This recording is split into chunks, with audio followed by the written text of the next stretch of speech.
Bismillahirrahmanirrahim. Assalamualaikum warahmatullahi wabarakatuh. Di sini saya akan menjelaskan tentang perawatan burung perkutut muda atau burung perkutut lepas trotol di setiap harinya. Dan jangan lupa subscribe, like, comment, share video di bawah ini untuk berlangganan video selanjutnya. Ambil sisi positifnya, buang sisi negatifnya. Jangan diambil mentah-mentah ulasan dari saya ini. Ambil ulasan-ulasan yang berjasa dan buang ulasan-ulasan yang tidak baik tentang video saya ini. Dan perawatan perkutut muda lepas trotol. Di sini saya juga akan mendoakan kita semua semoga selalu diberi kesehatan, selalu diberi banyak rezeki, diberi kesuksesan selalu di setiap harinya. Amin amin ya robbal alamin. Jadi ya perawatan ini ngobrol-ngobrol santai lah istilahnya. Di siang hari ini saya ngobrol-ngobrol santai pas waktu senggang tidak ada kegiatan apa-apa. Jadi perawatan burung perkutut muda lepas trotol, istilahnya lepas trotol, istilahnya lepas apa masa mudanya habis loloh atau muda dari hutan maupun dari alam atau muda dari peternak dan lain sebagainya. Jadi untuk perawatan burung perkutut muda dalam jangka waktu panjang itu kita harus juga memperhatikan fase-fase proses perawatan sehari-hari. Kadang orang untuk memikirkan burung perkutut muda itu dengan pola pikir yang istilahnya apa ya, harus disetting gimana, harus settingan gimana, harus diolah gimana seperti itu.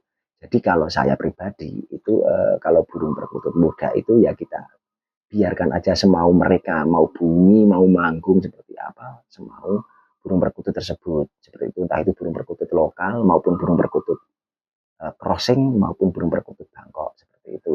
Jadi perawatan perkutut muda itu jangan dipaksakan istilahnya untuk istilahnya itu kadang kita memikirkan seolah-olah itu dalam perawatan burung perkutut muda itu dalam pikiran itu adalah settingan, settingan dan settingan dan settingan lagi.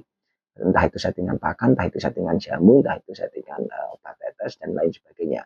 Jadi dalam perkutut muda itu tidak bisa dipaksakan untuk dia itu untuk manggung seperti kemauan kita atau bisa didadak seperti itu. Jadi banyak faktor dan penyebab burung perkutut muda itu harus settingannya harus pelan-pelan istilahnya logikanya saja. Ini anak istilahnya anak masih SD disuruh untuk bernyanyi dengan orang-orang yang sudah senior istilahnya yang sudah senior yang sudah naik panggung yang sudah istilahnya udah di panggung itu udah pinter nyanyi istilahnya.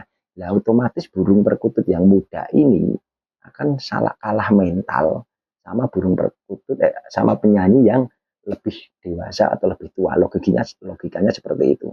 Jadi burung perkutut istilahnya masih SD, yang sekolah masih SD kok disuruh bersaing sama burung perkutut yang udah artis istilahnya seperti itu, yang sering juara seperti itu. Jadi burung perkutut muda itu lama kelamaan itu akan kalah mental, akan kalah saing, akan ngedrop seperti itu. Dan kadang itu memikirkan settingan mau burung perkutut yang masih muda ini disetting bagaimanapun ini mentalnya belum terbentuk, birahi juga belum terbentuk dan emosi juga belum terbentuk. Jadi seperti itu. Jadi faktor lahirnya burung perkutut tersebut itu belum terbentuk. Dia masih suka main, istilahnya kalau logikanya burung perkutut muda masih suka pola, masih suka main dan lain sebagainya. Tetapi untuk burung perkutut yang sudah tua sini ini, dia udah semeleh, udah manggungnya sudah enak. Cara manggungnya dia udah anteng, dia tidak pola sana sini. Tapi burung perkutut muda ini mau ibaratnya pemikiran kita sendiri kan, saya setting, istilahnya saya setting supaya apa? Supaya cepat gacor, cepat manggung, istilahnya cepat gayer, istilahnya seperti itu kan. Tapi untuk jangka panjangnya kita harus memikirkan juga fase-fase tersebut. Ya bisa manggung kalau kita setting, kasih kita jamu, bisa saya kasih makanan yang enak yang membuat birahi naik, ya bisa untuk gacor di situ bisa. Tetapi untuk jangka panjangnya yang saya jelaskan di sini adalah untuk perawatan burung perkutut muda untuk jangka panjangnya kita harus amati juga. Istilahnya seperti itu. Ya, iya kalau saya kasih istilahnya ramuan-ramuan yang bisa membangkitkan birahi perkutut tersebut dan mental burung perkutut tersebut. Saya kasih hari ini, dia gacor, istilahnya seminggu kemudian dia gacor. Nah, efek untuk ke belakangnya, apakah tahun berikutnya bisa seperti tahun saat ini, akan belum tentu. Eh, jadi kan untuk fase-fase yang alami, harapan saya itu, kalau saya pribadi, fase yang alami itu fase menurut birahi-birahi burung perkutut tersebut. Ya tetap pakai jamu seperti aturan masing-masing. Saya jelaskan lagi, semua jamu, semua pakan, semua bagus. Tetapi menurut aturannya dan jangan kebanyakan seperti itu.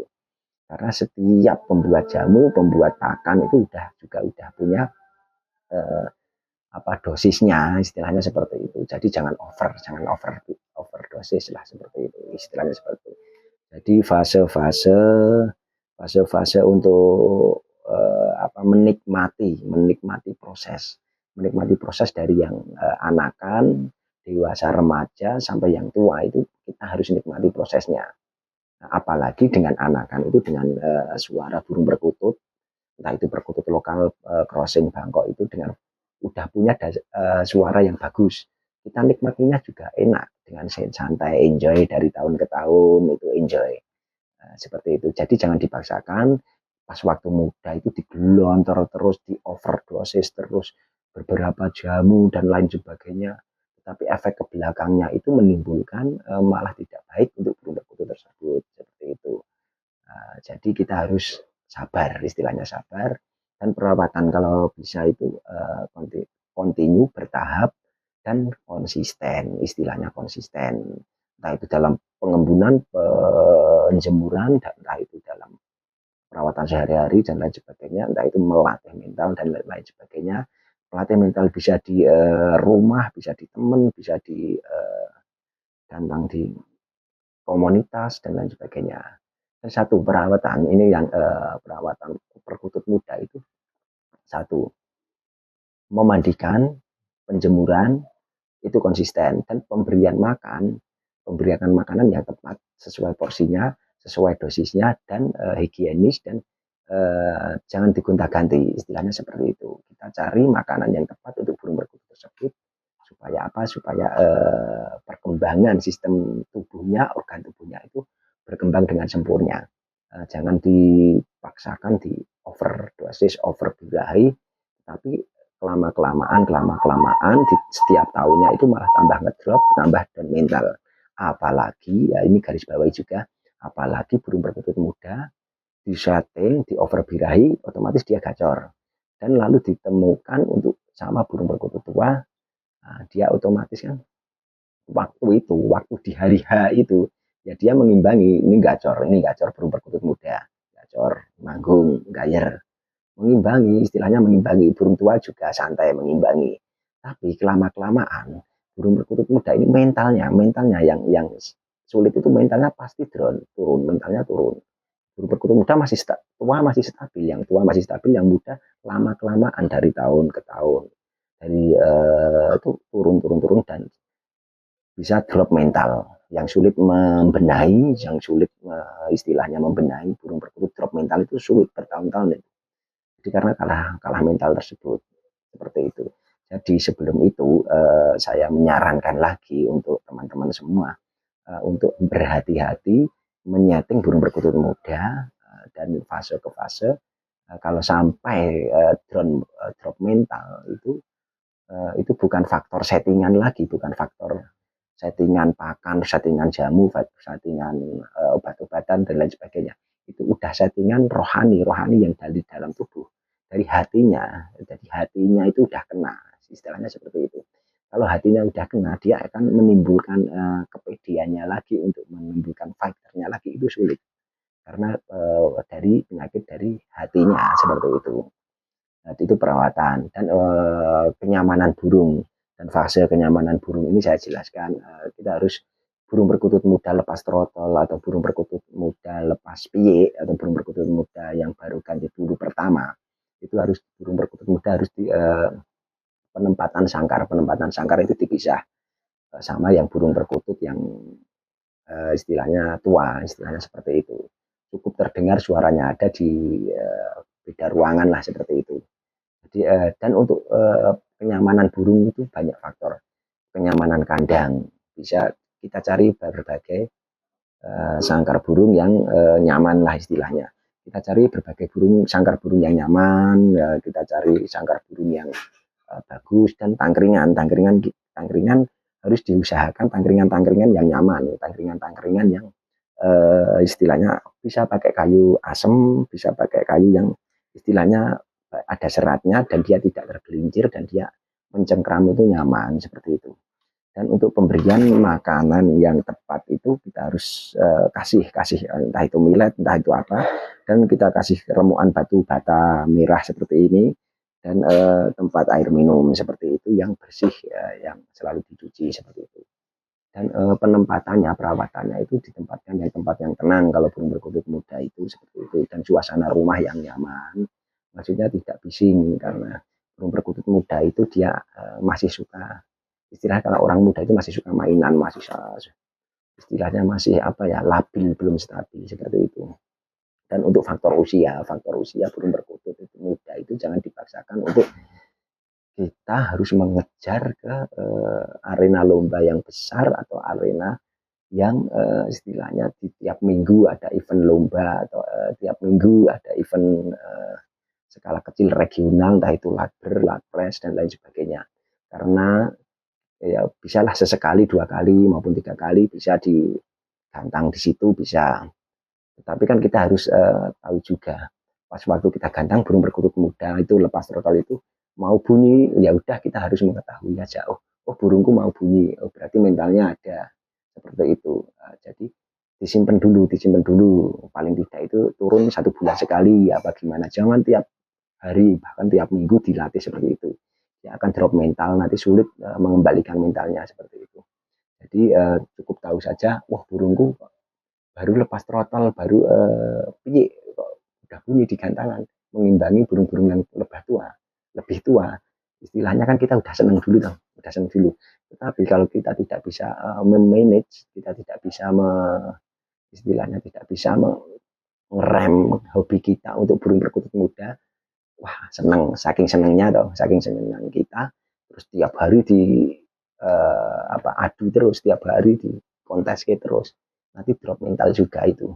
Jadi saya sarankan kalau bisa 1 bulan sekali atau 2 bulan sekali untuk burung perkutut muda karena apa sulit untuk menaikkan mental burung perkutut muda kalau udah drop mental. Mas gimana kan banyak juga yang bertanya, Mas burung perkututku masih muda tapi stabil, ya itu bagus. Menurut saya itu bagus karena apa, burung perkutut muda ya ada kalanya tidak dipukul rata ya, tapi rata-rata bisa drop mental. Tapi ada pula yang burung perkutut muda itu mentalnya dari muda itu udah fighter, udah bagus. Tetapi seperti itu kita harus menstabilkan juga dengan tidak sesering mungkin kita mengadu seperti itu loh, untuk mengkonteskan tidak sesering mungkin seperti itu.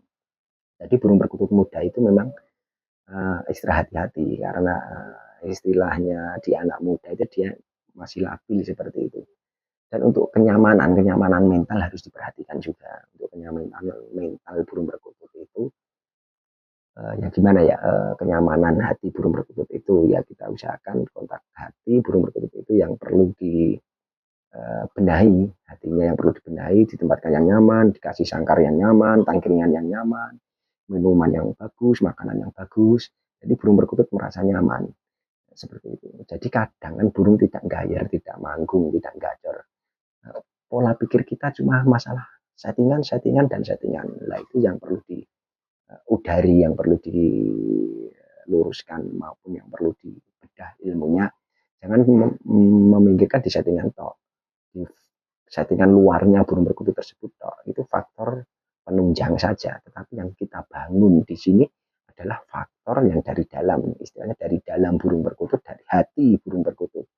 Jadi kalau mental kan pertama ada mental bawaan dan mental didikan. Seperti itu ibaratnya mental didikan kita sering-sering istilahnya digojlok lah, istilahnya orang digojlok tiap hari dalam proses perawatan siang pagi sore malam, siang, pagi, sore, malam, itu mental terdidik juga. Nah, seperti itu. Tapi kalau mental bawaan, misal mental bawaan itu bisa dari perkutut pikat. Perkutut pikat kan sudah mental. Maksudnya perkutut pikat itu hasil yang memikat itu mentalnya udah bagus, atau untuk ya perkutut yang untuk mikat itu mentalnya udah bagus-bagus. Jadi kalau untuk perkutut yang muda, yang tidak hasil pikat atau muda alam, itu kan mentalnya juga sulit seperti itu. Jadi jangan dipaksakan untuk bertarung sama burung perkutut tua. Pertama-pertama bisa menang, saya yakin. Di hari pertama kalau perkutut muda bisa menang, ya oleh baguslah. Istilahnya minggu pertama bisa menang, minggu kedua bisa menang, baguslah. Minggu ketiga, keempat, kelima, keenam, ketujuh, pasti dia menurun prestasinya. Tadinya juara satu, bisa lagi kedua juara dua, semakin semakin minggu-minggu lagi bisa juara ketiga, semakin ke belakang lagi bisa nggak juara sama sekali, bahkan nggak bunyi sama sekali. Itu yang pernah saya alami, yang pernah saya rasakan pas waktu saya menyating burung perkutut muda. Itu memang sulitnya minta ampun seperti itu. Jadi jangan dipaksakan, kita nikmati prosesnya lah, istilahnya nikmati prosesnya. Dan pemberian makanan yang stabil, minuman yang stabil, perawatan yang stabil, entah itu penjemuran, pemandian, pengembunan, dan lain sebagainya yang stabil dan konsisten seperti itu. Ternyata udah panjang lebar saya menjelaskan video saya ini maupun berbagi tip video saya ini, dan semoga saja bermanfaat untuk kita semua. Yang terpenting saya juga pemula tetap ingin berbagi ilmu untuk kita semua, untuk mania dari Sabang sampai Merauke, untuk berbagi ilmu, tapi tidak bermaksud untuk menggurui, tidak bermaksud untuk menceramai atau menggurui. Saya juga berbagi ilmu menurut pengalaman saya pribadi seperti itu. Jadi ambil sisi positifnya, buang sisi negatifnya, jangan diambil mentah-mentah ulasan dari saya ini. Ambil ulasan-ulasan yang baik saja dan buang ulasan-ulasan yang tidak baik ya, tentang video saya ini. Dan semoga saja kita semua selalu diberi rahmat dan hidayah, diberi banyak rezeki, diberi kesuksesan selalu, diberi kelancaran rezeki. Salam Rahayu, salam Kongmania, salam persahabatan, salam silaturahmi, salam Bhinneka Tunggal Ika, salam Kongmania, salam paseduluran, salam satu hobi, dan tanpa pula saya ucapkan wassalamualaikum warahmatullahi wabarakatuh.